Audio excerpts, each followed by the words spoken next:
Hi friends, good night. ARP coin சேனலை பார்த்து கொண்டிருக்கும் அனைவருக்கும் இனிய இரவு வணக்கம். இது 25 பைசா நாணயம் 1964. மிண்டு எந்த மிண்டும் இல்லை. எந்த மிண்டுமே இல்லாமல் இருந்தால் அது கல்கத்தா மிண்டு என்று அர்த்தம். 1964 ஆண்டு 25 பைசா நாணயத்தின் மதிப்பு இந்திய ரூபாயில் 0.25 ஆகும். அதாவது ₹1/4. இது 25 பைசா நாணயம் ஒரு ரூபாயில் 1/4 பங்காக இருந்தது.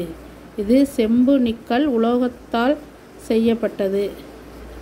இந்த நாணயத்தின் எடை 2.83 கிராம் மற்றும் விட்டம் 19 மில்லிமீட்டர் ஆகும்.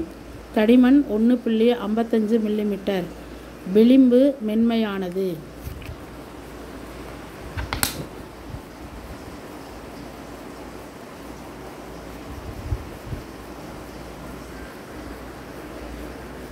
இந்த நாணயம் நல்ல யூஎன்சி கண்டிஷனாக இருந்தால் ₹150 வரை சில வெப்சைட் தளங்களில் விற்பனை செய்யப்பட்டுள்ளது. இந்த மாதிரி நாணயங்கள் உங்களிடம் இருந்தால் coinbazaar.com, ebay.com போன்ற வெப்சைட் தளங்களில் விற்பனையாளராக பதிவு செய்து விற்பனை செய்து கொள்ளலாம். எங்களுடைய வீடியோவில் தொடர்ந்து கோல்டு காயின் பற்றிய வீடியோ போட்டு கொண்டிருக்கின்றோம். தவறாமல் ஏஆர்பி காயின் சேனலை பார்க்கவும், ஸ்கிப் பண்ணாமல் பார்க்கவும். இந்த வீடியோ பிடிச்சிருந்தால் சப்ஸ்கிரைப் பண்ணுங்கள், லைக் பண்ணுங்கள், கமெண்ட் பண்ணுங்கள், உங்களுக்கு தெரிஞ்சவர்களுக்கெல்லாம் ஷேர் பண்ணுங்கள். தேங்க்யூ. தேங்க்ஸ் ஃபார் வாட்சிங்.